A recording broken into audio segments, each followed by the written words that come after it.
Ahí está nuevamente mi email, ya lo tenían, pero bueno, cuando las clases que daba en Estabilidad 2 era todo con PowerPoint y me robé algunas cosas ahí, algunas cosas de Luis Sosti, que fue el profesor de este curso antes que esté yo, para armar una clase, vamos a decir, repaso, complementos y cosas de lo que ya vimos. Estos son los temas de la materia. Arrancan con geometría de las superficies o geometría de las masas, el nombre que más les divierta, que lo ven como primer tema, pero sería más apropiado que esté ahí abajo.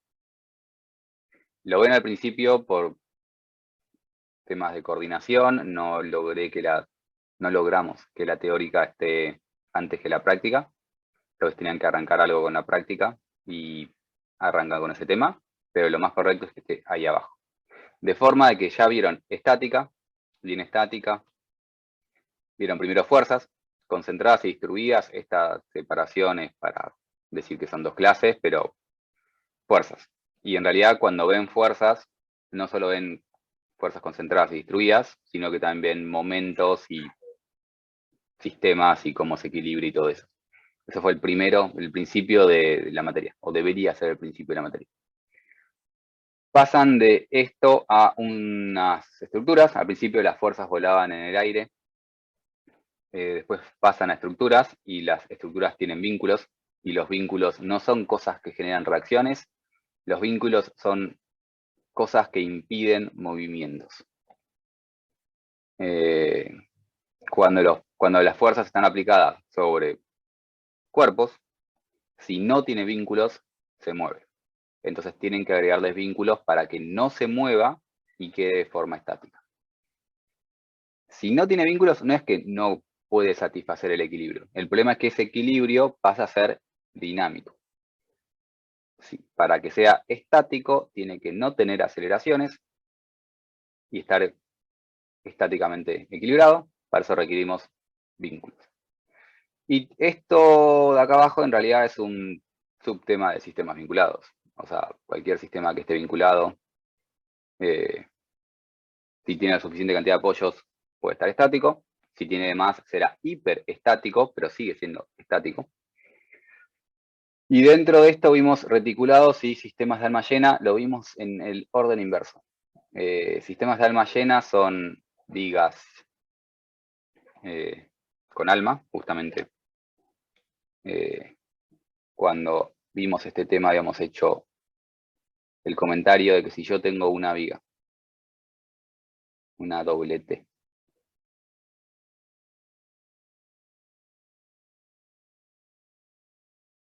apoyada de esta forma, eso es un sistema de alma llena porque el alma, que el alma es lo que pintaremos de verde, el alma tiene material. Podemos hacer la misma o una tipología estructural muy similar con un reticulado de algún tipo.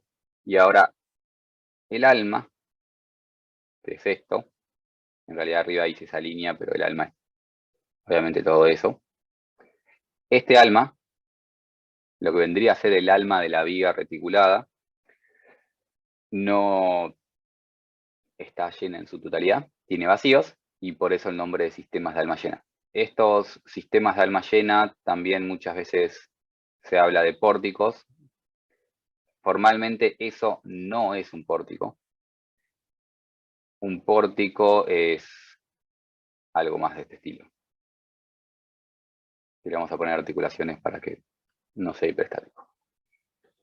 En realidad un pórtico es más de esas cosas, pero generalmente los pórticos son sistemas formados por vigas de alma llena. Los reticulados, la diferencia que tienen es que para tomar la misma flexión, en vez de tomarla como flexión, o mejor dicho, para tomar la misma carga, si yo le pongo esa carga a la viga, esa carga genera una flexión y la flexión hace que se traccione abajo y se comprima arriba. Una viga simplemente apoyada tracciona abajo, comprime arriba. Lo mismo va a pasar acá. Esto tracciona y esto comprime. Ese mismo comportamiento se da en el reticulado, donde comprime y donde tracciona. Es análogo, solo que en vez de ser una flexión que genera arriba un sigma de este estilo, en el sistema de Almayena, sigma es una función continua de esa forma. Arriba tenemos compresión y tracción localizada en los reticulados de forma de esfuerzo axil y no como esfuerzo de flexión. Eso es la diferencia entre un reticulado y un sistema de Almayena. Para hablar un poco más de esto, y a esto otra vez apunta la clase, comentarios que me vienen, algunos pensados y algunos me vienen en la cabeza.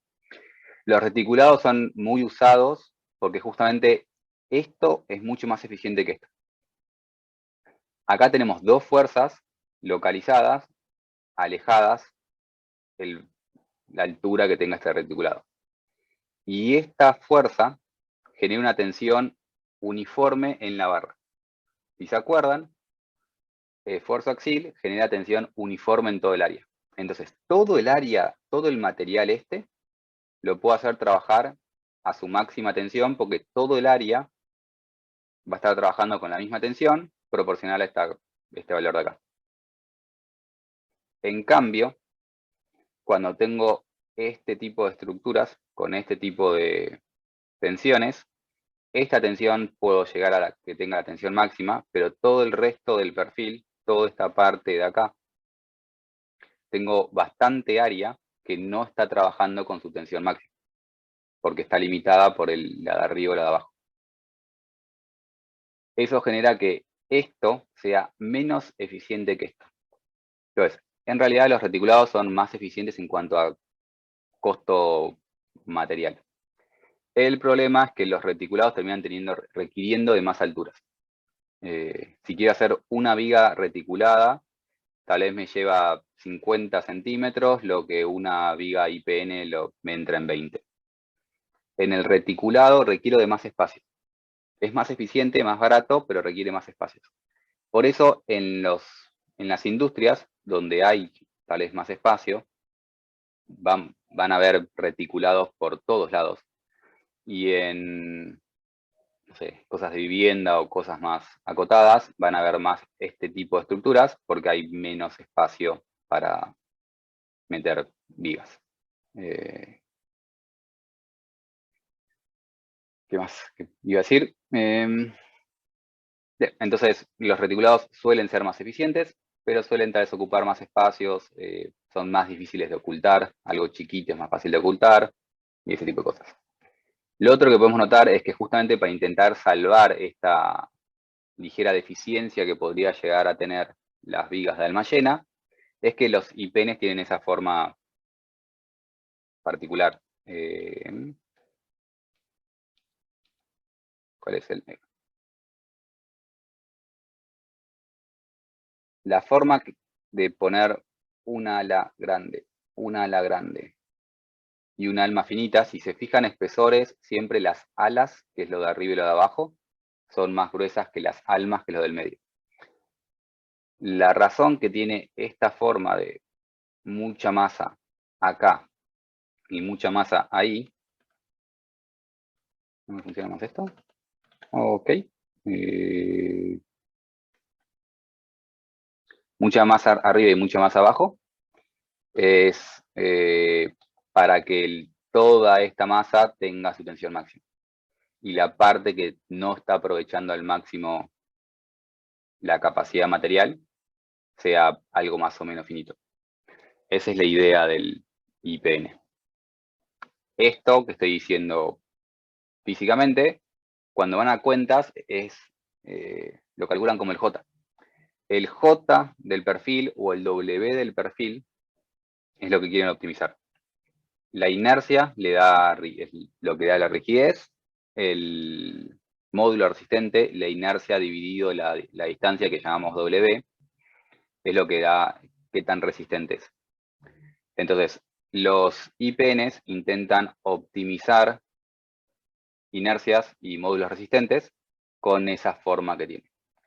Optimizarlo ante flexión en una sola dirección. Yo lo flexiono en la otra dirección y no es bueno, yo lo torsiono y no es bueno. El IPN optimiza flexión, intentando formar algo similar a un reticulado. Mucha área separada por algo finito. En el reticulado, ese algo finito es todavía más finito, porque tenemos aires.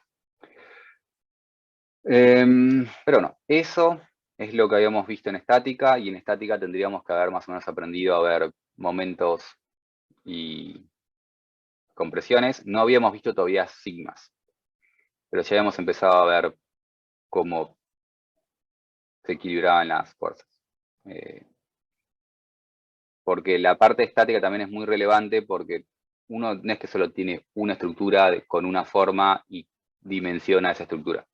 Cuando van a la vida real, ustedes tienen que decidir cómo es esa estructura y entender un poco de estos comportamientos y qué cosa puede reducir el momento o aumentar el momento o evitar la torsión, que en realidad esa parte es estática, les puede ayudar a hacer un mejor diseño de la estructura. Para estructuras tipo lo que estoy mostrando o estructuras tipo una silla. Si quieren pensar cómo hacer una silla, es pensar en primer lugar cómo hacer la forma de la silla con estática para que no se solicite tanto. O cualquier cosa que hagan. Intentar pensar que se comprime, que se reacciona, intentar reducir momentos. Si lo pueden hacer viajar por esfuerzo axial, es más optimizado. Y todo eso es estática. La segunda parte fue resistencia. O sea, una vez que tengo mi estructura y tiene ciertas solicitaciones, cómo dimensionar la barra, si tengo que poner una barra.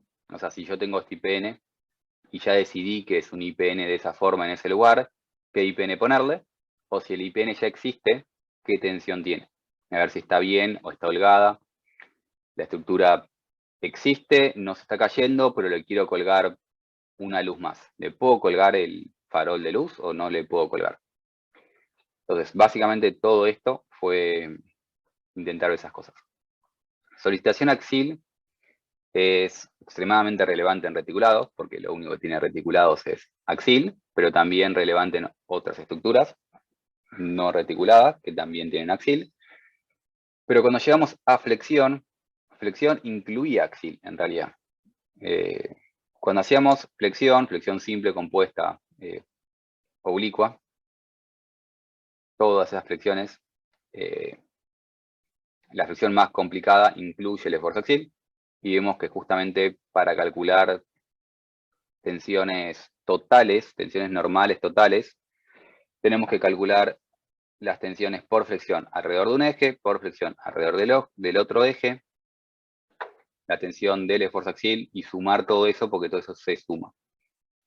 Y así dan tensiones totales, tensiones normales totales. Lo otro que vimos en flexión es justamente cómo optimizar el perfil. Es lo que dije antes. El IPN se ubica de esta forma porque es más resistente de esa forma.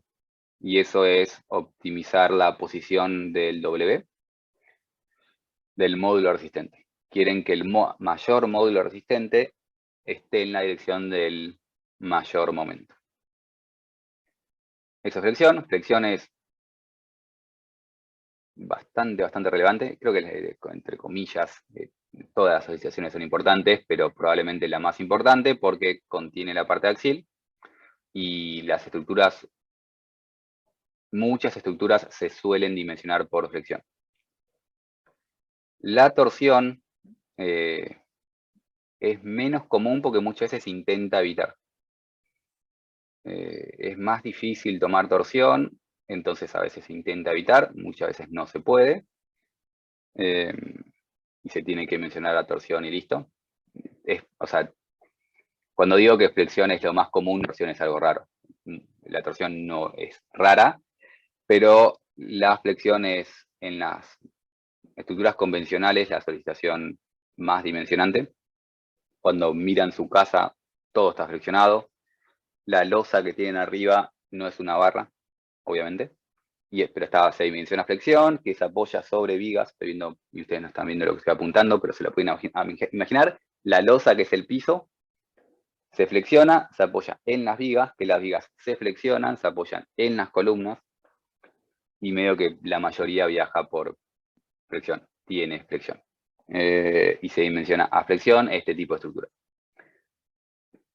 En parte porque es más común, en parte porque el hormigón, no nos metimos en ese detalle, pero el hormigón armado toma muy mal torsión. Entonces no queremos que se torsione la viga de hormigón. Si se puede no torsionar, mejor. Pero no, pasando a torsión, vimos los distintos tipos de torsión y justamente cómo se intenta evitar, porque este perfil tampoco lo toma bien, pero bueno, si hay torsión y es importante, se usan tubos, no es dramático, y usas un tubo, tomamos torsión. La solicitación de corte es, entre comillas, la menos importante porque no suele dimensionar realmente la estructura. Las tensiones de corte no suelen ser tan grandes como torsión y flexión.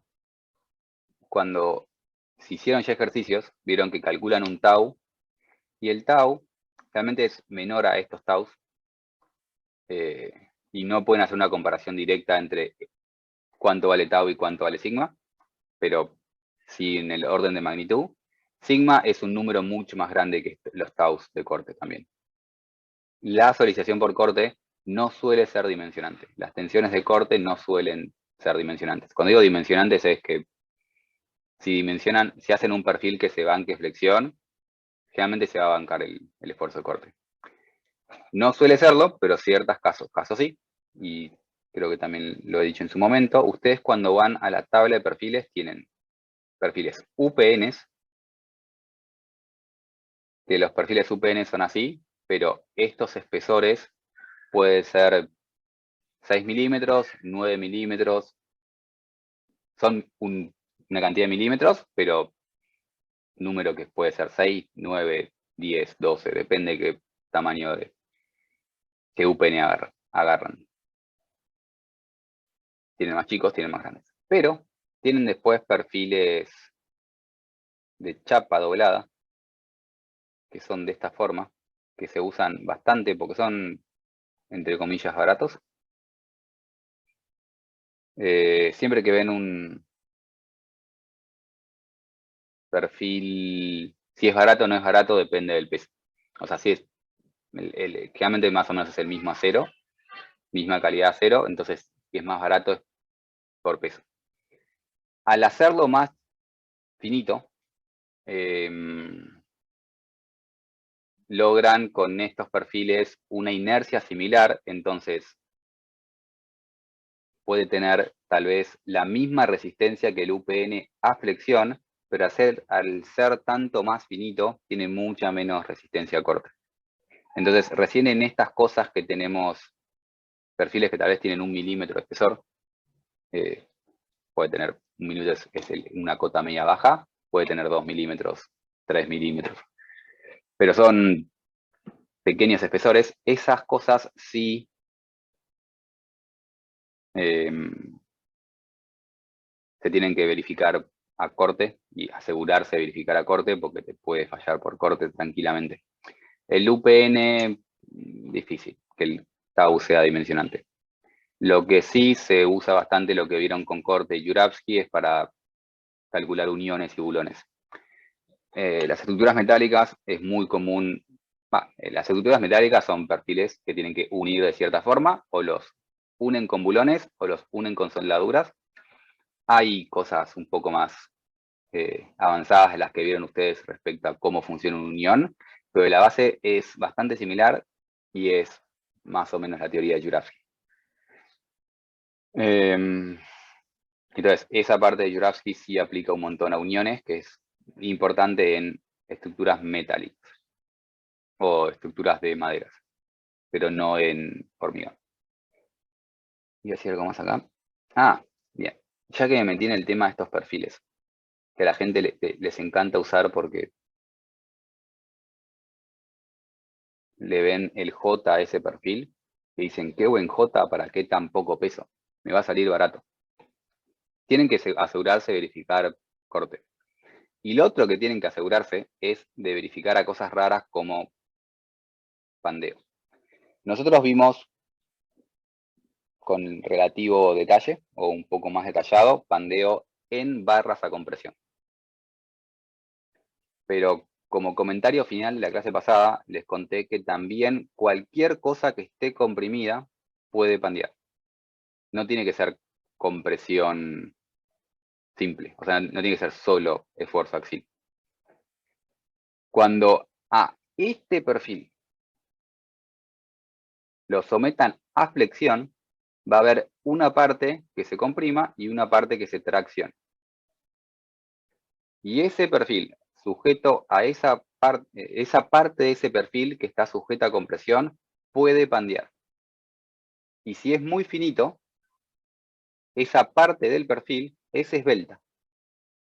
Entonces, esos perfiles también están muy limitados por estos temas de pandeo y segundo orden. Y la gente a veces se olvida. Cuando ven estas cosas, sepan que no es simplemente flexión sigma igual m sobre j por distancia. O sea, cuando hacen flexión, sigma igual el momento flexor sobre j por distancia. Esto de acá es flexión.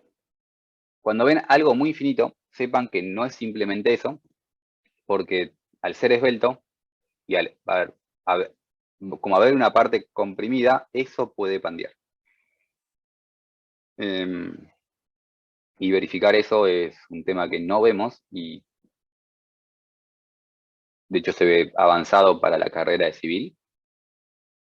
Avanzado en el sentido que tienen que pasar un par de cuatrimestres para meternos en estos, para que se metan en estos detalles. Pero mírenlos con un poco de desconfianza y si eso les aparece en la vida, no lo tomen como la opción perfecta. Se usan, no es que son problemáticos. Si saben lo que están haciendo, los usan tranquilos. Pero recuerden este tema de pandeo, de que mientras más esbelto, más pandea. No sé si más pandea, pero mientras más esbelto, mayor es la diferencia entre la carga crítica y la carga que genera fluencia, la carga admisible normal sin este tema. Mientras más esbelto, más ese efecto de pandeo. Entonces ven esos perfiles y si ese perfil no está arriostrado quiere decir agarrado. Si no está agarrado y puede pandear, te va a pandear. Es agarrar una tarjeta y decir, yo aprieto esta tarjeta y obvio que va a pandear. Esto es pandeo. Lo mismo le pasa al perfil. El perfil tiene un ala arriba, abajo un ala abajo, y la parte de arriba te va a hacer así. Y te va a pandear una partecita. Está bueno esto como pandeo. Porque lo otro que está bueno de esto es que fíjense que va a ser así y no va a pandear en el otro sentido. Esto no se va a curvar así. Y todo el mundo dice, obvio que no se va a curvar así. Ahora, ¿por qué no se curva así? Más allá de que es obvio. ¿Por qué cuando yo la apriete, perdón, siempre digo una I de más y mi María correctamente me dice que hablo mal? Apriete y va para ese lado y no va así. ¿Por qué no va así? Y eso pregunta no retórica. O sea, con lo que vimos en la materia.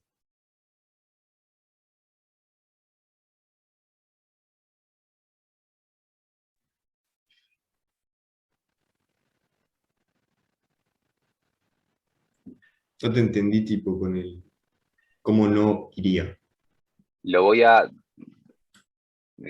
¿cuál es el botón? Tengo miedo de borrar todo. Bien, no borré todo. Hace mucho que no uso PowerPoint y ya me olvidé cuáles son los shortcuts que tengo. Eso es la tarjetita, pero con un espesor un poco más generoso. Cuando yo la aprieto, hace así y la tarjeta pandea así, digamos. Voy a... no puedo. voy a dibujar mejor la tarjeta. La tarjeta va así, va así, va así. Y cuando se curva así. ¿Se entiende ese dibujo? ¿Y cómo se curva así? ¿Por qué no se puede curvar como lo dibujo en violeta? En ese plano.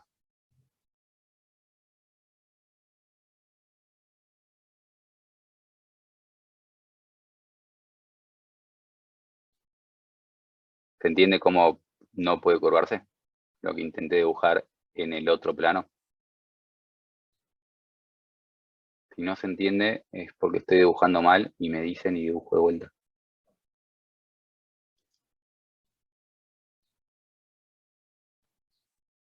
¿Se entiende o no se entiende? Sí, se entiende. O sea, lo que pasa es que va a flexionar donde haya mayor como distancia. La distancia es la misma. Esta distancia, o sea, acá y Pero ya, acá, entonces no entiendo el dibujo. voy a hacerlo más simple haciendo un cuadrado. Y yo tengo una columna cuadrada.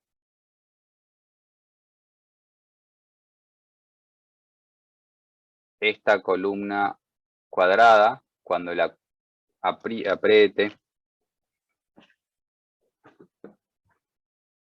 la columna cuadrada, cuando la aprieto, puede irse para ahí, ¿sí? O irse para ahí. ¿Se ve la cámara? Cuando yo aprieto esto, se puede ir para ahí, o se puede ir para ahí. Está yendo en direcciones contrarias. Contrarias no, distintas. Puedo hacer así, o puedo hacer así. ¿Se entiende? ¿Ahí mejor, Carmen? Sí, Esto y esto son cosas distintas. Y el 100%, o sea, esto es una exageración, pero es la misma idea. Eso tiene un área y simplemente esta altura es mucho más grande que este. Por la inercia, entonces, digamos. Por la inercia. Las cosas pandean en su menor inercia.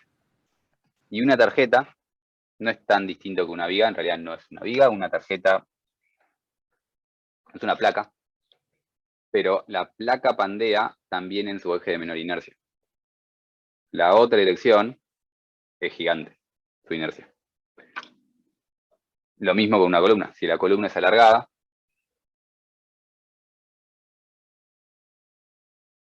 si la columna es algo así, va a pandear así porque es la menor inercia. Pero bueno, cuando... Botón, bien. Cuando esta cosa de acá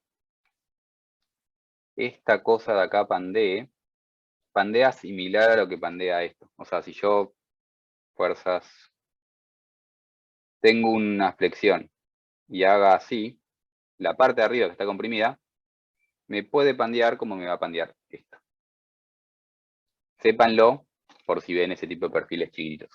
Para lo que es la materia, si no quieren confundirse con cosas raras que digo yo, olvídense de esa parte de pandeo y solo vean la parte de pandeo que vimos nosotros. Pero me parece bueno quedarse con la idea de que si algo está comprimido, puede pandear.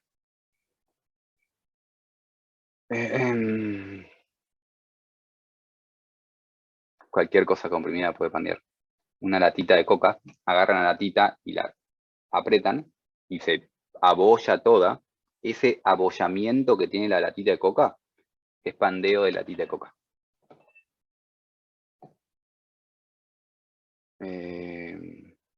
Y digo coca porque aparentemente le estamos haciendo marketing gratis a Coca-Cola.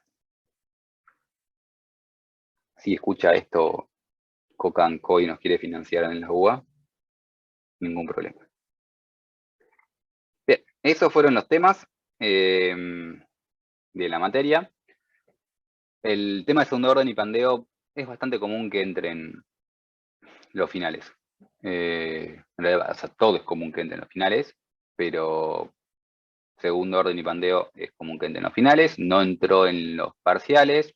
Los parciales es medio que estática por orden, y el segundo parcial es siempre importante que entre flexión, porque flexión, como dije antes, es más o menos la más importante del resto. Torsión sigue siendo importante. Corte ya claramente entra en menor en el orden de importancia para realmente la vida de ustedes. Sería muy bueno que se lleven de esta materia una cierta intuición de cómo se comportan las estructuras y cómo se comportan las flexiones. O sea, no, botón, ahí va, ahí me voy acordando. Tengo una viga muy complicada que tiene columnas. Voy a dibujar de vuelta eso. Tengo que reacostumbrarme al trazo de dibujar en PowerPoint, que no es exactamente el mismo que cómo se queda para el whiteboard. Bien, una viga con columnas. Y eso estoy dibujando de esa forma, pero básicamente esta unión, imagínense uniones perfectas. Perfectas, perfectas. Esta viga tiene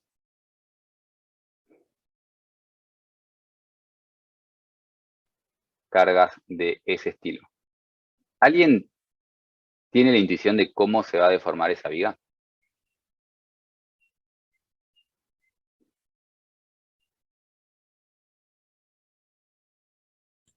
Y si está apoyada en el piso, se van a comprimir las 3 Bien. barras y Bien. van a pandear. Van a comprimirse las 3 barras, si pandean o no pandean, veremos. Hay que ver relaciones de Beltès, porque si esa columna mide 20 por 20 y tiene 2 metros de altura, no te va a importar el efecto de pandeo porque no va a ser esbelta. Si es esbelta, puede tener efectos de segundo orden. Si pandea o no pandea, depende de la carga que tiene. O sea, voy de vuelta. Si la columna no es esbelta, no importa el segundo orden. Si es esbelta, importa segundo orden. Ahora, si pandea o no pandea, depende de la carga. Un escarbadiente, si agarro el escarbadiente nomás, no pandea solo, por más que sea algo muy esbelto. Para que pandee le tengo que poner una carga. Y hay una carga que genera pandeo. Entonces, primero chequear la columna si es esbelta, verificar ante pandeo y no simplemente tensión individual. Y así verificarían columnas, dicho mal y pronto. Hay otras cosas a tener en cuenta. Las columnas también tienen momentos, o sea, cuando hagan equilibrios en pórticos, la columna también tiene flexión. Y tienen que dimensionar también la flexión. ¿Y la viga?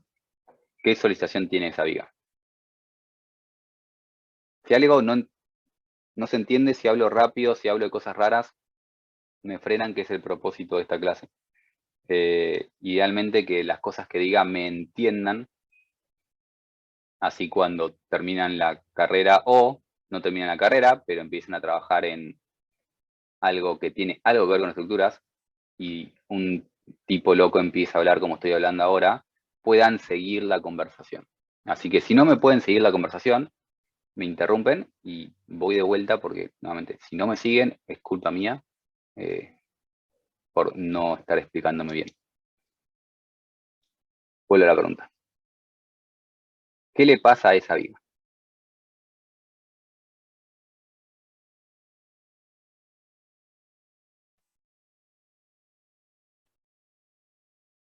Las preguntas serían o cómo se forma, o qué momentos tiene, o dónde tracciona, dónde comprime. Cualquier cosa que alguien vea, no Y tiene que ir depende de en un la orden. carga, vas a tener una compresión en la parte superior y una tracción en la parte inferior. O sea, se va a En flexionar. toda la longitud, o sea, todo esto, No.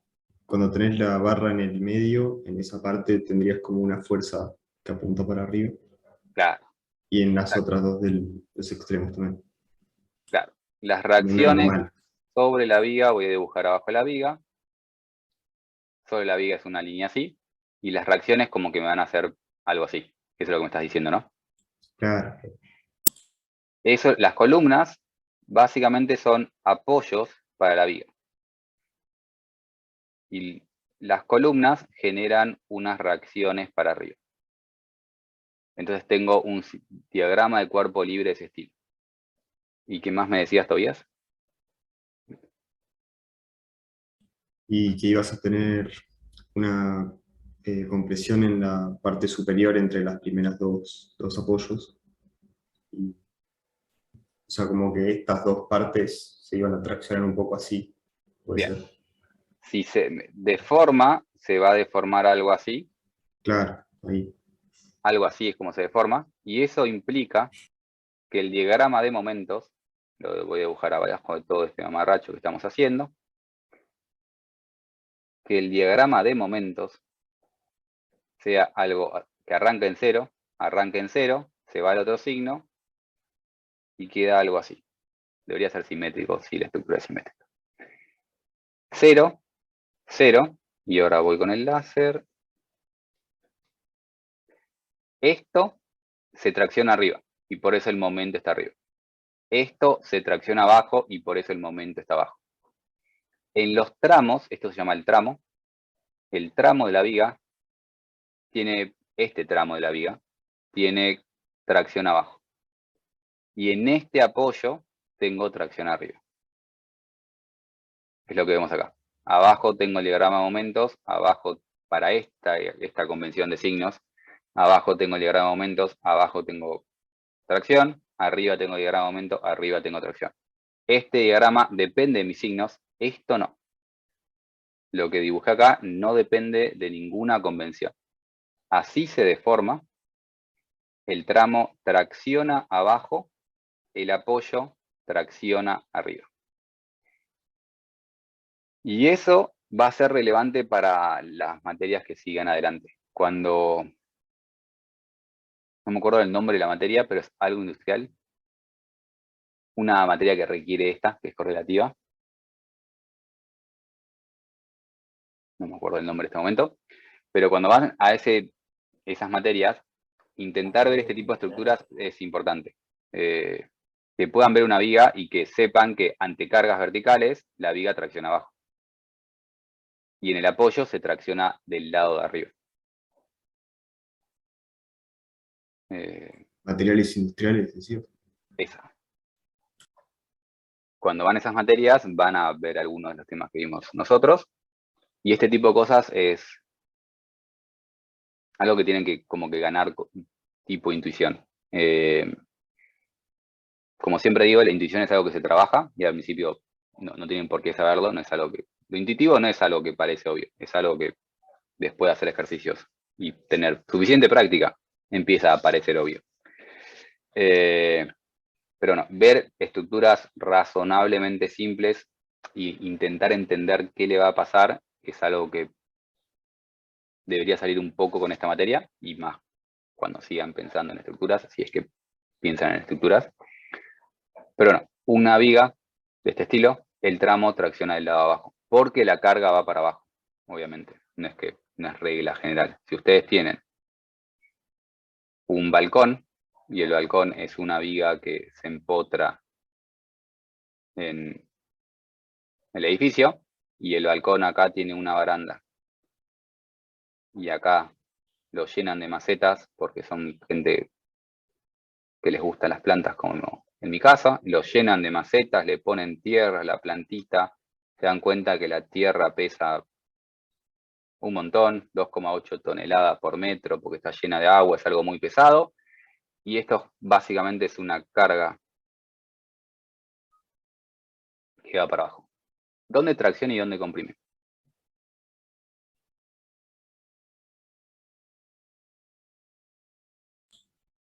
Y tracciona en la parte superior y comprime en el Exactamente. inferior.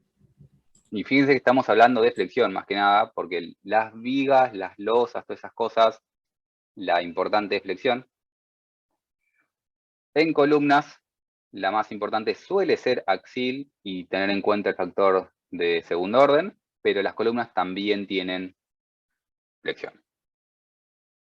Pero no, ver un voladizo, un balcón es un voladizo, y ver que tracciona arriba, ese tipo de cosas debería salir un poco con esta materia. Bien, ¿querés? Venimos bien, paso, preguntas de todas estas cosas generales de lo que fue la materia y no cómo aprobar la materia, porque nuevamente, cómo aprobarla es un tema aparte, cómo aprobarla es hacer ejercicios, hacer ejercicios, hacer ejercicios y hacer ejercicios, y la única manera la mejor manera para mí de aprobar y estudiar para parciales de esta materia es hacer ejercicios, y ahí aprueban el parcial, y después el examen final son más ejercicios, siempre hay 1 o 2 ejercicios, y después preguntas teóricas de la índole de qué es un vínculo, cuántos vínculos requiere una chapa de X forma, o qué hipótesis toma la teoría de flexión. Ese es un final. Eso es cómo aprobar una materia, pero después cuando avanzan en la carrera y avanzan en la vida, estaría bueno que se queden con los conceptos que iba diciendo recién. Si no hay consultas, avanzo con fotos que me quedó pendiente durante el cuatrimestre. Cuando cerré el capítulo de estática, había preparado un par de fotos que nunca llegué a dar porque fíjense la cantidad de temas que tenemos y tenemos 16 semanas. Entonces es casi un tema por semana y no me dio el tiempo de meter una clase de fotos. Yo sigo hablando, pero siéntanse más que libre de interrumpirme y preguntarme lo que sea. Cuando vieron empujes, siempre veían ejercicios con empuje de agua. Eso es un dique, pero básicamente es una presa que contiene agua. Una presa puede ser una presa de hormigón y suele tener una forma de ese estilo, con algo que lo sostiene por detrás. En este caso, esos nervios se llaman contrafuertes, y esos contrafuertes están sosteniendo a la pared de esa presa que está conteniendo el empuje del agua que está ahí. Las presas pueden ser de hormigón, como la de la foto, o puede ser de material suelto, y cuando dicen materiales sueltos, imagínense materiales sueltos. Hacen una montañita de arena o suelo, no tiene por qué ser arena, pueden ser distintas cosas. El suelo son piedras de distinto tamaño, que cuando la piedra es grande le dicen piedra o grava, cuando la piedra es chica la llaman arena, cuando la piedra es más chiquita lo llaman arcillas, pero son piedritas de distintos tamaños. Y cuando la piedra es demasiado grande ya lo llaman roca. Pero bueno, una presa son esas cosas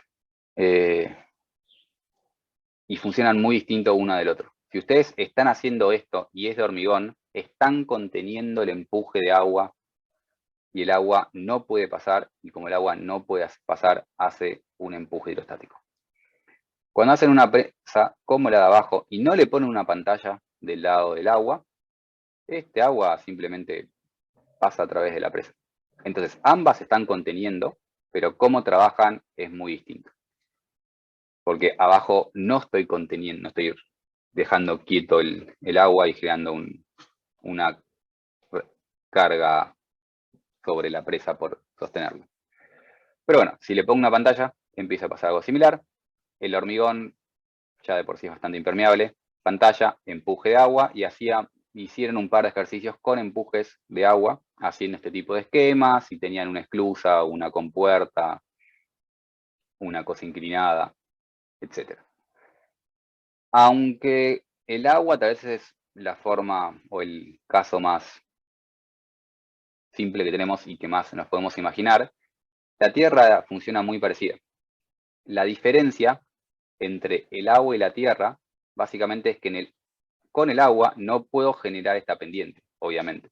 Yo pongo el agua con pendiente y se me cae. El agua queda horizontal. Y eso es porque el agua no resiste tensiones de corte, el agua no resiste tensiones de corte, el suelo sí. El suelo se resiste un poco a sí mismo. Y entonces puede generar una pendiente. Se puede resistir lo suficiente para generar una pendiente. Pero si quiero contener después el suelo, tengo que ponerle alguna estructura. Acá es una parecita, pero podemos hacer algo más grande. Y estas parecitas resisten el empuje del suelo, y el empuje del suelo es la parte del suelo que no se resiste el mismo. O sea, cada vez que contengo suelo, no es que contengo suelo como contengo agua. Porque el suelo tiene un poco de resistencia de mantenerse con cierta forma. Cuando pongo algo para contener al suelo, resiste empuje del suelo, pero la parte del suelo que no se resiste sola. Pero también funciona exactamente igual que el agua en cuanto a que es una carga distribuida de cierta forma, proporcional con la profundidad, o no necesariamente una recta perfecta, no es una recta así, porque este tipo de comportamiento se da para el agua, que es un líquido no viscoso, pero el suelo también tiene algún tipo de empuje, y cuando yo hago un edificio, y el edificio está enterrado, acá tengo que resistir el empuje de ese suelo, que no me queda una recta lineal como esta, pero tengo un empuje de ese suelo.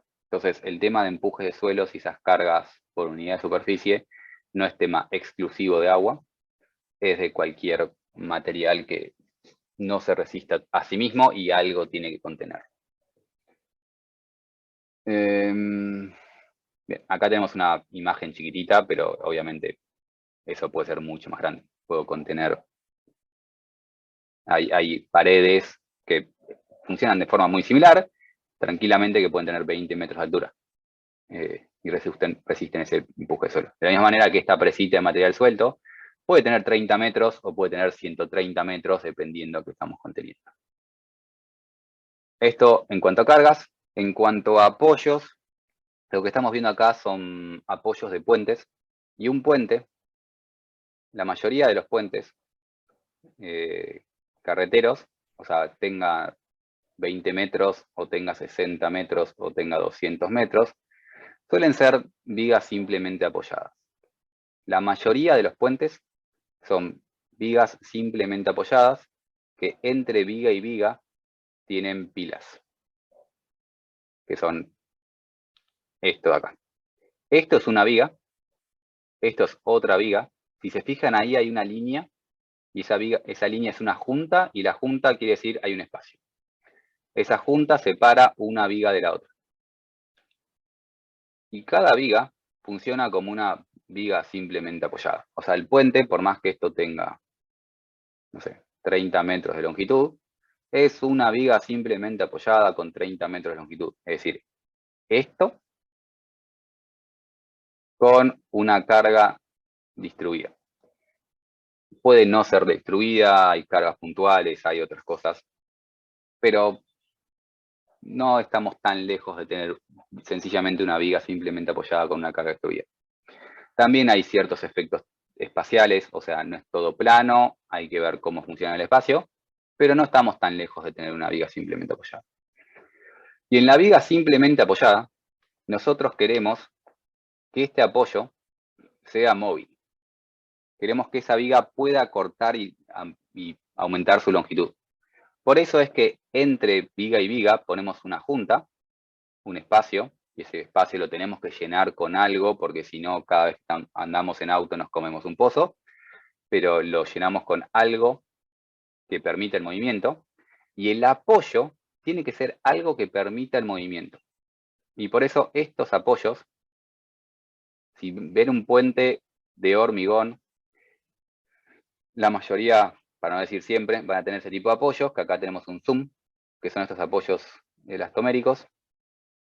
Esto está abajo de prácticamente todo puente en Argentina, apoyos de puentes del mundo, que son unas cosas de goma con planchuelas en el medio. O sea, son cosas así de goma con planchuelas de metal en el medio, y lo que logran esas planchuelas, esos apoyos, es que esto se pueda deformar de esta forma, porque como la goma es flexible, se puede deformar de esa forma, y permite el movimiento longitudinal de la viga, que la viga se acorte y se alarga si se quiere acortar y alargar. La razón que son esas gomas con esas planchuelas es porque logran un coeficiente de Poisson cercano a 0,5, digamos 0,45, 0,48, dependiendo qué tan bien la hacemos.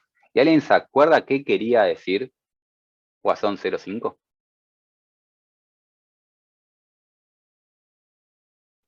Ni por cerca, ¿no? Todo el mundo nos acordamos que E es qué tan rígido es, pero si un Poisson es grande o es chico.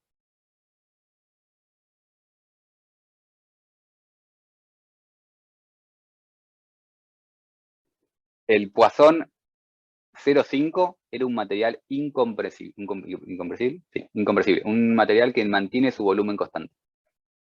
Un Poisson 0,5 es imposible de lograr, es el límite superior, pero un Poisson 0,5 es un material que mantiene su volumen constante. Y lo que pasa con estos apoyos es que es una goma de ese estilo. Y esa goma está del lado de arriba contenida por la viga y del lado de abajo contenida por la pila.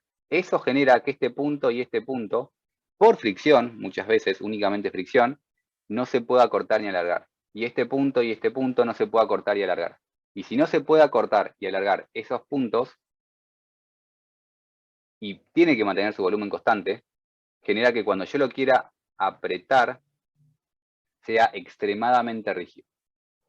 Tienen una rigidez altísima debido a ese Poisson 0,5. Ese Poisson 0,5 y la fricción que no deja que se acorte y se alarga, hacen que sea muy difícil de apretar. Por más que sea goma, la goma se deforma así, pero no se aprieta, no se comprime, no se achica. ¿Y qué es un apoyo móvil? Algo que se puede mover así y no se puede mover en esta dirección. Entonces, esos apoyos elastoméricos logran algo muy parecido a un apoyo móvil. En puentes metálicos, para lograr apoyos móviles, requerimos hacer cosas de ese estilo, y eso es lo que se hacía antes. Si ven, en Buenos Aires hay un montón de puentes metálicos, vamos a decir, viejos, no viejos porque se van a caer, sino porque fueron construidos hace 100 años. Esos puentes metálicos de antes tenían mucho más tecnología de este estilo, tienen un montón de uniones divertidas, tienen un montón de cosas raras, y a veces se encuentran este tipo de cosas, que ese apoyo, esos patines, esas rueditas, lo que terminan logrando es un apoyo móvil. Es algo que puede rodar en una dirección, porque queremos que ruede en esa dirección. Por cosas que vieron en parte y por cosas que no nos metimos tanto en detalle, pero el calor y el frío del día dilata y comprime. ¿Me sale el contrario de dilatar? Contrae, dilata y contrae al material, y queremos que dilate y contraiga libremente. Entonces queremos un apoyo móvil. En puentes metálicos o hacemos eso o hacemos algo, hay otras opciones, pero básicamente es poner algún tipo de cosa que ruede para permitir ese movimiento. Y si van por Buenos Aires mirando puentes, van a encontrar cosas de ese estilo. Si van viendo pórticos, ya no por Buenos Aires, pero sí cuando van por la industria, van a ver también distintos tipos de uniones. Si van por Retiro, que eso es Buenos Aires, y no es nada raro, las estaciones de trenes, como también fueron construidas en la época que fueron construidos los trenes, tienen un montón de uniones metálicas y estructuras metálicas muy buenas o interesantes o buenas para ver. Pero bueno, este tipo de unión es justamente lo más parecido que se pueden encontrar a un apoyo fijo, porque esto está fijo, pero articulado arriba para permitir que rote. Esto claramente puede rotar solo como puede rotar ese rodillo, ese cilindro que está ahí abajo. No puede articular en la otra dirección. Pero si no tengo momentos en la otra dirección, no requiero articular la otra dirección. Solo tengo que articular la dirección donde tengo cargas. Y esto de acá es una manera de lograr esto. Esto de acá es una manera de lograr, voy a borrar esto, no, este botón, ahí va. Tengo entonces una columna con un apoyo fijo y que sale de acá una barra con una articulación. Esto es claramente una articulación. Y así es como logran estos dibujitos que parecen dibujitos de barras y pelotitas. En la vida real son barras y pelotita, pelotita. Si la hago articulada, tengo que o hacer algo así o hacer uniones abulonadas. Las uniones abulonadas pueden ser articuladas, pueden no ser articuladas. Vamos a intentar hablar de eso en la siguiente diapositiva. Pero bueno, esto es una unión articulada. Estas cosas son uniones empotradas. Esto acá estamos soldando, esta diagonal está soldada acá y está soldada acá. Eso no está articulado. Algo soldado no es una articulación. Recuerden esto porque dentro de un rato voy a parecer que me contradigo. Pero si está soldado, no está articulado. Esto es algo así, pero esto es unión perfecta. Es como que está empotrada una cosa en la otra. Y yo puedo calcular la estructura en su totalidad o puedo intentar, botón incorrecto, ahí va, calcular eso por separado. O sea, yo tenía ese pedazo, este pedazo y este pedazo, esa columna que dibujé horriblemente. Si la columna es lo suficientemente grande, yo puedo decir que directamente esta viga está empotrada en la columna. Y por eso, cuando dibujé mi balcón lo dibujé de esa forma. El balcón no estaba suelto en el aire, no estaba empotrado a algo que estaba súper fijo. El balcón está agarrado al edificio. En este caso, esta viga está agarrada a la columna. Si la columna es lo suficientemente grande, puedo decir, la viga está empotrada, me falta la parte de abajo, ¿no? Pero la viga está empotrada en la columna. Eso sí es lo suficientemente grande. Si estos elementos no son tan grandes uno respecto al otro, no puedo separarlos y tengo que calcular todo en un conjunto. Porque no es que este se empotra perfecto acá. Esto tal vez gira, esto tal vez se mueve. Y si esto se mueve, genera algo sobre esto. Entonces, por juegos de rigideces, tengo que decir, este se empotra en este, o hago todo en conjunto. Que los elementos entre sí estén empotrados no me libera automáticamente a decir, me olvido de la columna y dibujo este empotrado acá. Porque tengo que ver un juego de rigideces entre ellos. Pero bueno, si hago este tipo de cosas y las sueldo, se empotran. Si hago este tipo de cosas también, acá tengo una unión abulonada, cada uno de esos son bulones, pero si abulono todo alrededor, logro un empotramiento. La ventaja del bulón frente a la soldadura es que no cualquiera puede soldar, o sea, soldar una estructura metálica no es soldar la reja de tu casa, y tenés que traer un soldador que sepa soldar a obra. En cambio, abulonar es más sencillo. Si traen la unión abulonada y es girar una tuerca. Hay maneras correctas de girar una tuerca, pero es girar una tuerca hasta cierto punto.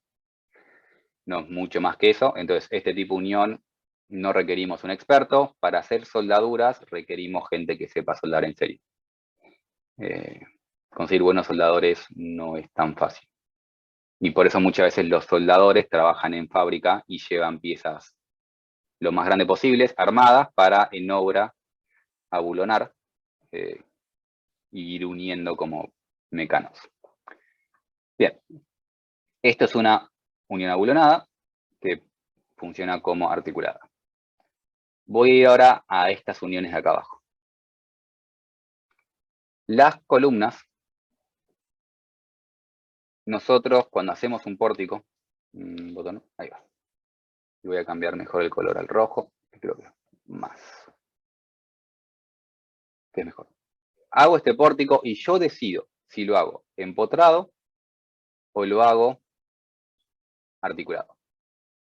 Eso es algo que tengo que hacer antes de construir para decidir cuál es el mejor diseño. Tal vez quiero uno, tal vez quiero el otro.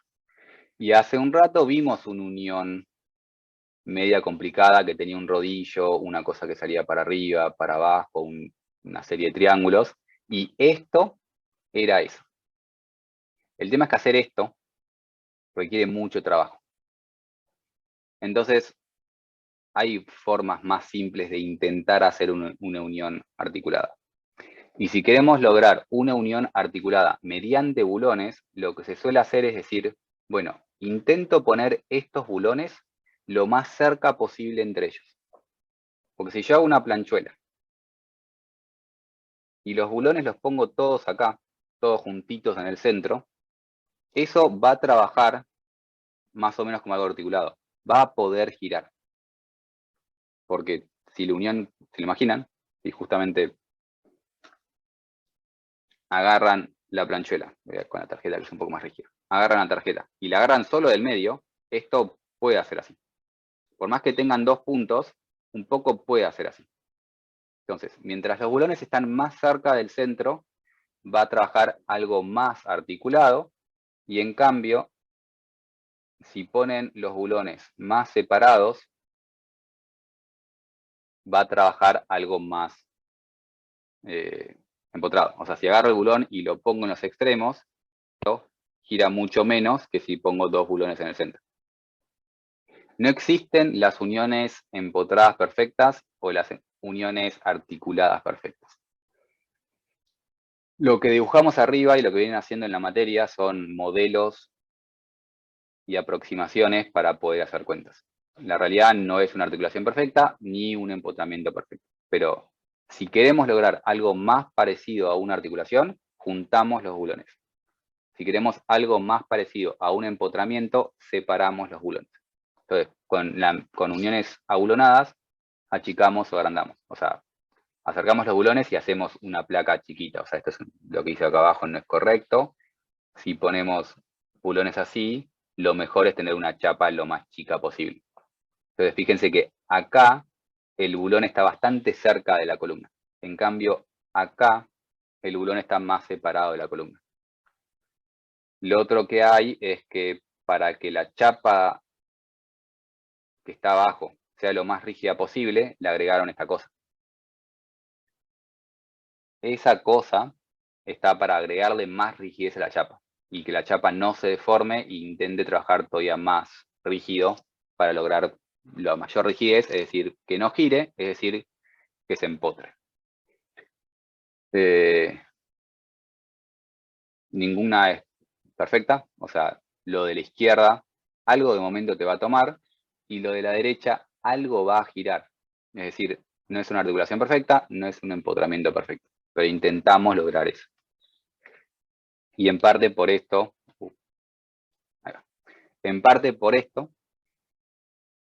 existen coeficientes de seguridad y esas cosas.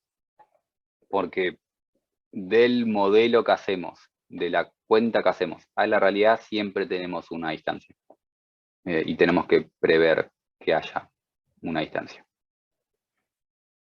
Esto fue uniones de pórticos y ahora pasamos a parrales.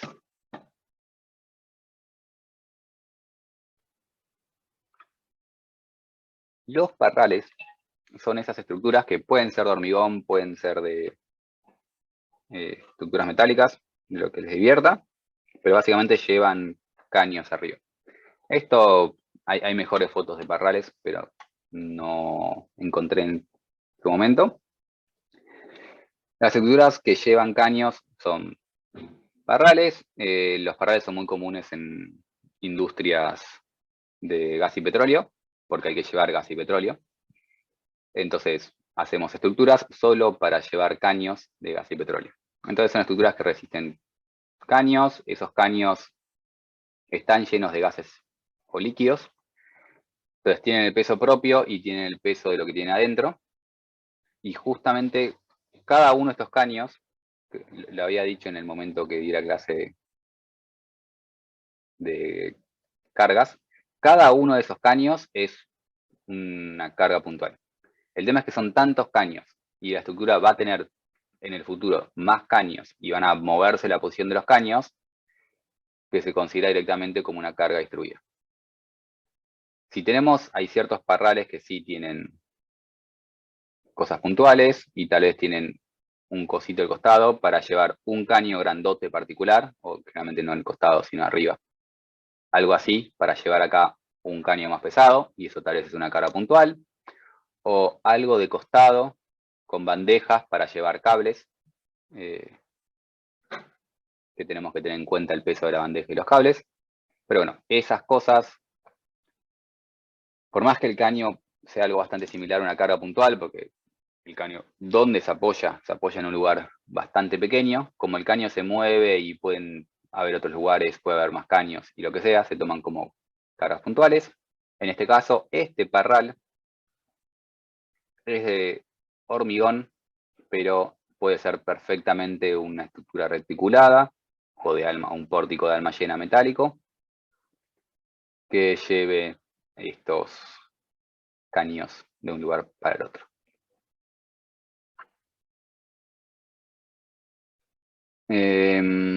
Para hablar un poco de hormigón, creo que lo dije en alguna de las clases, pero lo repito, no sé cuánta gente sabe qué es el hormigón.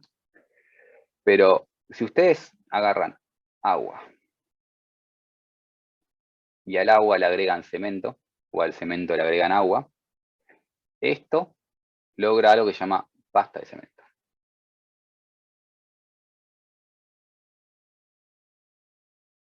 Van a la ferretería, compran cemento, le agregan agua, lo mezclan, lo dejan quieto y al rato se pone duro. Al rato, depende cuánto rato, será dependiente del cemento. Hay cementos, o sea, básicamente el cemento tiene cosas químicas que cuando se hidrata, en ese proceso de hidratación, se va endureciendo. No voy a entrar en detalles porque tampoco sé mucho el detalle. En algún momento de mi vida lo estudié y de a poco me voy olvidando, pero bueno. Química, cemento, agua, hidratación, se va endureciendo. Hay cementos de rápido fragüe, el fragüe es esta hidratación que está teniendo el hormigón, que se va poniendo duro. Hay cementos de rápido fragüe, que tal vez al poco ratito, a la hora ya ven que se pone duro. Hay cementos que fragúan más lento. Un hormigón normal, el común, digamos, tarda 28 días en alcanzar la resistencia a la cual está diseñada. 28 días que lo tenés que dejar ahí secando. Pero bueno, agua y cemento es esa pasta. Esto no es hormigón. Si ustedes a esta mezcla le agregan arena, es lo que se conoce como mortero. Le agregan arena, agua, cemento y arena, mortero. Puede ser otra cosa que no sea arena, pero bueno. Hay químicos en el medio, pero bueno.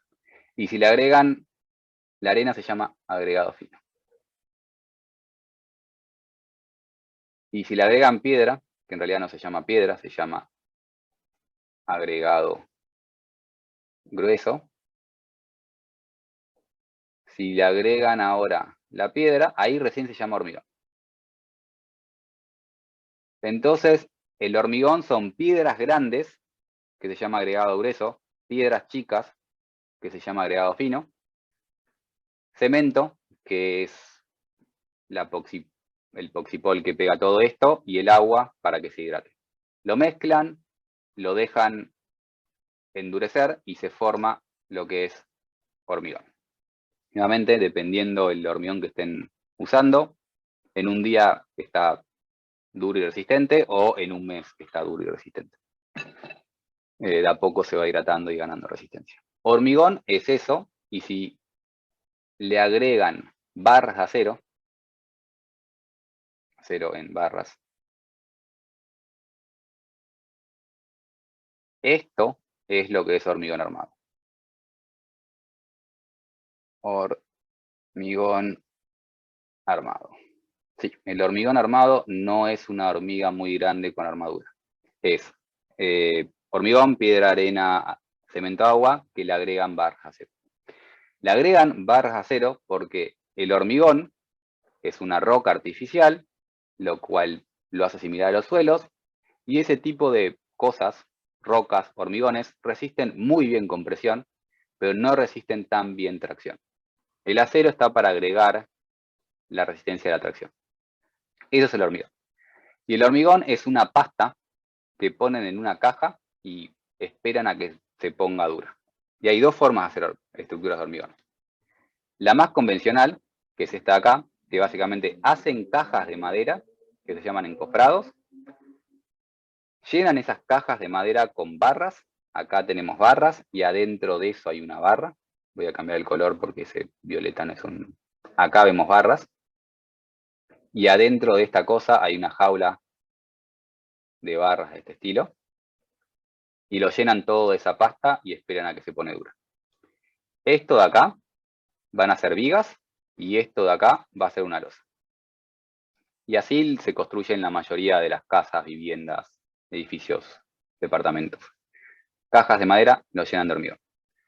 La otra opción es hacer prefabricados, que los prefabricados es la misma idea, solo que ese encofrado y esas barras se hacen en una fábrica. Como es prefabricado, hay mucha mejor calidad en el hormigón que se usa, suele haber mucho más detalle en dónde está ubicado cada barra, tiene, entre comillas, mejor calidad del elemento, y te traen un elemento ya durito y perfecto, y después lo armás tipo mecano. Fíjense que esta columna viene con esta mensulita, y ahí hay barritas. Perdón, botón incorrecto. Esos puntitos de ahí son barritas que vienen para que ahí entre otra pieza. Y acá ven barritas que se dejan pasantes para que venga y se apoye otra pieza. Y después de alguna manera tenemos que lograr esa unión, pero básicamente van juntando uniones, van juntando elementos ya hechos. Esto sí es prefabricado, esto sí es in situ, pero la idea general es pastas que se pusieron duras que tenían acero adentro. Cuando es prefabricado, tiene uniones. Y si tiene uniones, tenemos los mismos problemas que teníamos antes de ver cómo lo unimos para lograr que esté articulado o lograr que esté empotrado. Cuando lo hacemos in situ, no tenemos mucha opción. Esa pasta se puso dura al mismo tiempo. Es un masacote. Está todo empotrado entre sí. Se empotra la viga con la otra viga, con la columna, la losa, está todo empotrado entre sí. Y no hay muchas cosas articuladas en los masacotes estos. Y por eso estos masacotes son todos hiperestáticos y no hay tanto peligro. Porque si algo falla y es hiperestático, va a buscar otra forma de mandar sus cargas, porque tiene muchas opciones para mandar carga. Las cosas isoestáticas tienen una sola forma, y no funciona esa forma y se cae la estructura.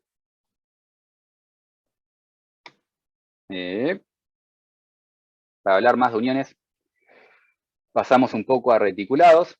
Y los reticulados vimos antes que se pueden poner tipo bulones, o sea, generalmente cuando queremos unir estos reticulados ponemos estas chapas.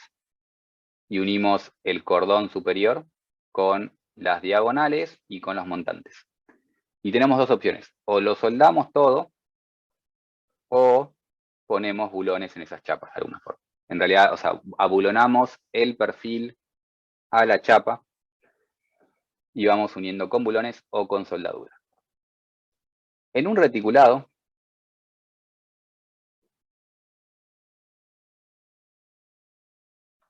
siempre dijimos que eso estaba articulado. Y yo hace un rato les dije, si está soldado, no está articulado.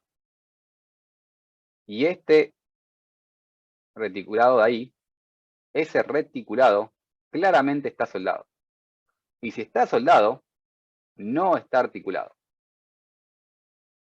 Y no sé a cuánta gente le está haciendo ruido eso. Porque cualquier reticulado que hagan y la persona que dimensionó ese reticulado, probablemente lo dimensionó como si estuviese articulado y después lo soldó. No hay ningún problema. La realidad es que sí, esa unión, si ustedes sueldan los reticulados, no están articulados. Pero la resistencia a flexión que tiene es muy baja. Pasan cosas raras con el acero y la plastificación y lo que sea, y termina trabajando como esto. Está del lado de la seguridad hacer esta simplificación. Es algo que siempre a mí me molestó cuando cursé las primeras materias de la facultad.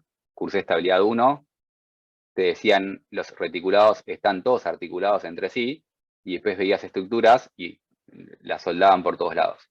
Y no me entraba en la cabeza por qué pasaban esas cosas. No, si alguien quiere el detalle, les explico el detalle, pero básicamente sepan que está calcular, botón incorrecto, ahí va. Calcular estas cosas que están soldadas y suponer que están articuladas, los posiciona del lado de la seguridad. Cuando siempre decimos del lado de la seguridad, es que están tomando una menor resistencia de la que realmente va a tener, porque están evitando esto que algo les aporta. Y va a andar bien. Entonces, en nuestros esquemas están biarticulados. En la realidad, pueden haber ciertos empotramientos de este estilo, no importa, se suelen calcular como biarticulados. Y se pueden unir con soldaduras y estas chapas, o con bulones, o con soldaduras, depende cómo es el caso. De acá no evitamos la chapa, directamente soldamos un perfil con otro perfil.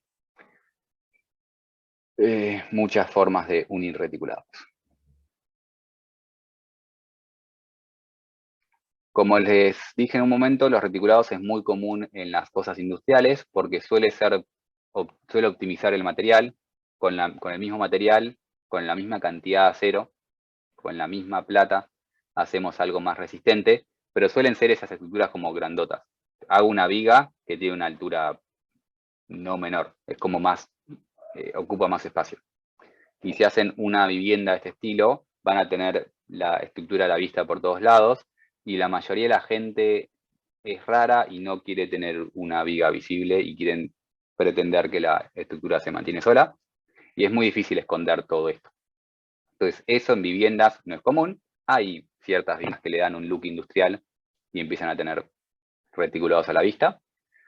Pero bueno, por un lado, el problema de los reticulados es este que medio que ocupa un poco más de espacio, y por otro, en Argentina, construir con hormigón suele ser más barato, por eso los edificios de vivienda suelen ser hormigón, porque es más barato. La industria les gusta también las estructuras metálicas, porque las estructuras metálicas se pueden desmontar y volver a construir. Pasa algo en este sitio, y tengo que mover esa estructura, voy y la desarmo. Si son bulones, saco bulones, me llevo el perfil y lo vuelvo a montar en otro lugar, y no perdí la estructura. Si son soldaduras es un poco más complicada, pero bueno, se puede volver a utilizar. La estructura de hormigón no puedo romper la viga de hormigón y llevarme al otro lado. Tengo que hacer una nueva estructura de hormigón. Es otra ventaja de las cosas metálicas. Son movibles, son reutilizables y son más adaptables. Si hay algo que quiero cambiarle, no tengo que demoler. Es más sencillo y es más flexible la estructura metálica, y también por eso se usan estructuras metálicas. Pero bueno, acá tenemos un montón de reticulados. Esto acá es una viga reticulada. Esto acá es una viga reticulada con forma en cruz. Esto acá, perdón, es algo más similar a lo que vemos nosotros. Es un lío de linitas, pero montante, diagonal, montante, diagonal, montante, diagonal. Los diagonales van haciendo así, zigzag. Los montantes van así. Similar a lo que vimos, que unas tipologías que di en clase. Esto, en cambio, no tengo una diagonal, sino que tengo cruces. Cruz y cruz. Si vemos acá atrás, vemos otro reticulado con... se me está trabando el... Ahí va. Ahí atrás vemos algo en forma de K, que es muy común ver esas formas de K. Y esta de ahí que ¿qué color me va a servir? En naranja. Eso que se pone es en naranja amarillo. Es una diagonal que lo único que hace es cortar longitud de pandeo, por ejemplo. Pero bueno, este tipo de reticulados es muy común, y estas cosas son reticulados, que justamente son reticulados porque esto se monta, las grúas no nacen con esa altura.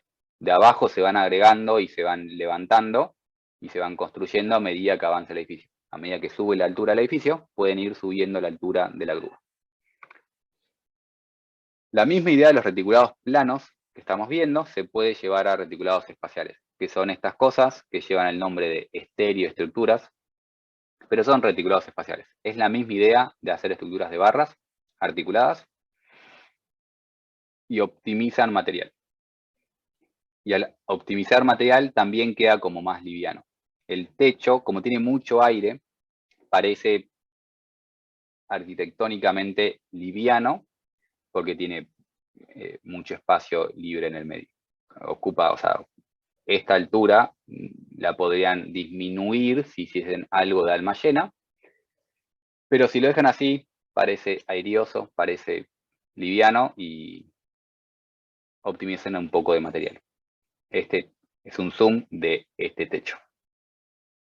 Este era el techo de alguna estructura que no recuerdo cuál era.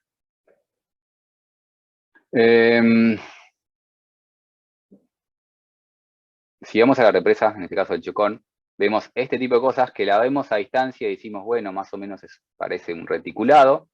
Esta viga de acá no es, es una viga Vierendel porque no tiene diagonales, no es un reticulado común, pero bueno, es como un reticulado que tiene adentro un reticulado que tiene adentro más estructuras. La razón que tiene una cosa adentro de otra es porque si lo ven de lejos rápidamente es un elemento estructural, lo que quieran, pero dense cuenta que esto es una escalera y eso quiere decir que acá camina una persona y ahí tenemos artísticamente una persona caminando por ese lugar, para que se den un cuenta del tamaño que tiene esto.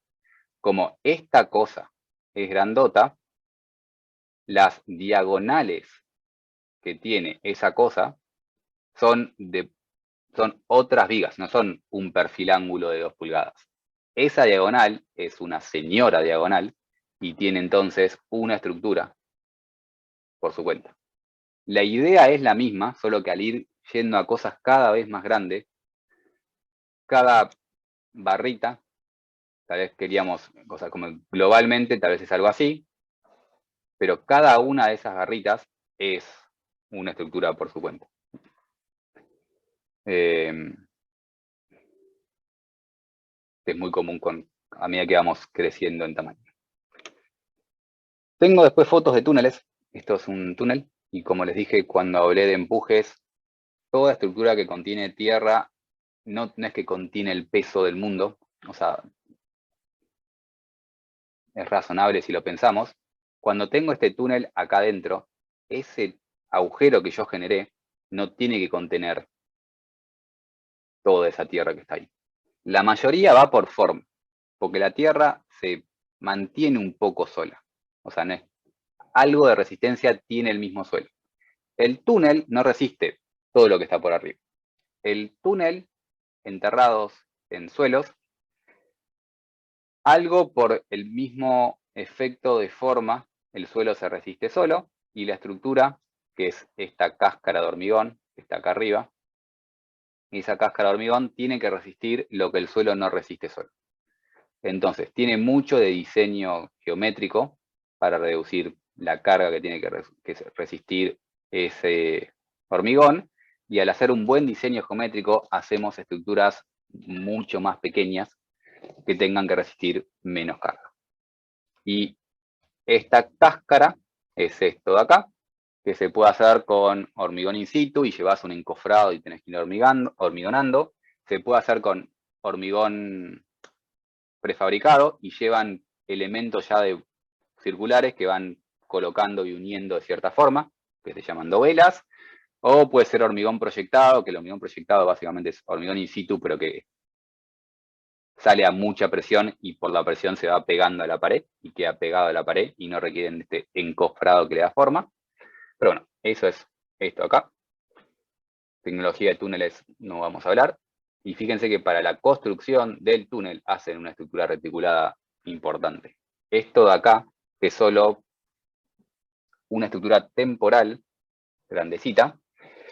Para la construcción, se termina la construcción, se desmonta y se lleva. Y durante la construcción se va moviendo a lo largo del túnel. Esto en cuanto a casos reales. ¿Qué hora es? Cierro esto, tendría que haber hecho un intervalo antes, pero bueno, cierro la idea. Todas esas son estructuras reales. Después un poco de cómo se suele dimensionar estas cosas. Lo mismo que hacen ustedes de poner barritas y calcular momentos y después con ese momento calcular tensiones, la mayoría de las cosas están computarizadas, o sea, lo hace una computadora. Pero tienen que hacer ustedes el modelo y tienen que, ustedes o la persona que quiera hacer una estructura, tiene que hacer un modelo y tienen que saber qué están poniendo porque es muy común cometer errores. Y para eso sirve saber estática y resistencia, para tener una idea antes de apretar botones y ver si el resultado tiene sentido o no. Pero bueno, esto es un pórtico de un estadio. Esto acá eran gradas. O sea, acá van las gradas. Ahí se sienta la gente y ve un partido o salta en un recital. La estructura que resiste las gradas son esas barras que están ahí abajo. Y las barras que nosotros dibujamos como líneas, en realidad son vigas y columnas de hormigón. Como esto es hormigón, hay que ver si es in situ o no, si está unido de qué forma, pero posiblemente esté todo empotrado entre sí. Si es prefabricado, que es muy común usar prefabricados en estadios, puede ser que no esté todo empotrado entre sí. Fíjense también que las columnas, es importante decirle correctamente al programa, está orientado de esa forma para que resista mejor la carga. Si la carga va así, oriento así la viga. Creo que dije columna. La viga la oriento así. La viga la oriento para tener la inercia en la mayor, en la mejor dirección. Pero bueno, esto es un pedazo de un pórtico. Después al pórtico le ponen cargas, el programa calcula momentos. Esto es algo similar con una nave industrial. Cuando lean y piensen y les cuenten de naves industriales, son básicamente galpones grandes y un poco más en serio, pero es un galpón grandecito. Y esto es mi nave industrial entera y arriba tiene chapas, en los costados tienen chapas, se puede poner algo que simule la chapa, nunca se modela la chapa. Esto acá no es que estamos poniendo un elemento de chapa, es simplemente algo del programa. Pero bueno, la chapa está sostenida sobre correas. Estas correas son estos perfiles pequeños, esbeltos que les conté en algún momento. Se suelen usar un montón para correas. La chapa se sostiene sobre la correa y la correa se apoya en la estructura en sí. Entonces, si vemos solo la estructura, vemos esto. Esto es la estructura resistente. Esas correas que están acá están más que nada para el modelo y tomar carga. O sea, la mayor carga que tiene que resistir esta nave industrial es el viento. Que el viento presiona y el viento succiona. Te puede volar el techo, te puede levantar el techo tranquilamente un viento por succión. Entonces, esto lo que hace es distribuye cargas, pero la estructura resistente es esto acá, que como ven son un montón de reticulados. Reticulados en una dirección, reticulados en la otra dirección, y para sostenerse y darle un poco más de estabilidad, acá hay más reticulados, porque esto de acá es esto de acá, en ese plano, son dos cosas en cruz, que es otro reticulado más. Este tipo de estructuras son reticulados con reticulados con reticulados, y hay que ver cómo hacemos las uniones, hay un poco más intrincadas y más simples, excepto la columna. En este caso, estas columnas son de alma llena. Esto no es un reticulado. Esta columna, alma llena, esta cosa acá, reticulado, esta cabriada, que es esta cosa triangular, reticulado, y acá no veo ninguna cosa por longitud de pandeo, creo. Esto puede ser que sí, no me acuerdo qué cargas tenía. Pero bueno. Más naves industriales, pueden ser más chicas, más grandes, suelen tener una forma bastante similar. Esta acá, claramente es un rompetramos. Rompetramos es esto que corta la longitud de pandeo. de esta barra. Ah, estaba olvidando. Y lo otro, no importa. La mayoría de estos reticulados, comentario corto, se hacen con Ls o con doble Ls, que básicamente es, son dos distintos, uno así y uno así. La razón que se usa mucho L es porque es muy fácil de unir, porque puedo unir así o unir así. Son buenos perfiles para hacer uniones y son por eso muy utilizados en los reticulados. Bueno, más flechitas y cositas. Cuando en este modelo, por ejemplo, en este modelo se puso la estructura entera. En este solo se puso la estructura del techo. Y como no se le puso al modelo las columnas, acá le tenemos que agregar apoyos. Esos dibujitos, si ven triangulitos, si los llegan a ver, esos triangulitos que hay ahí, bien chiquititos, ¿cómo se hacía zoom con esto? Ahí va. Ahí hay un triangulito, que lo que están viendo ahí, básicamente es pluma. Lo que están viendo acá, no puedo dibujar y hacer eso al mismo tiempo. Ok. Lo que están viendo ahí es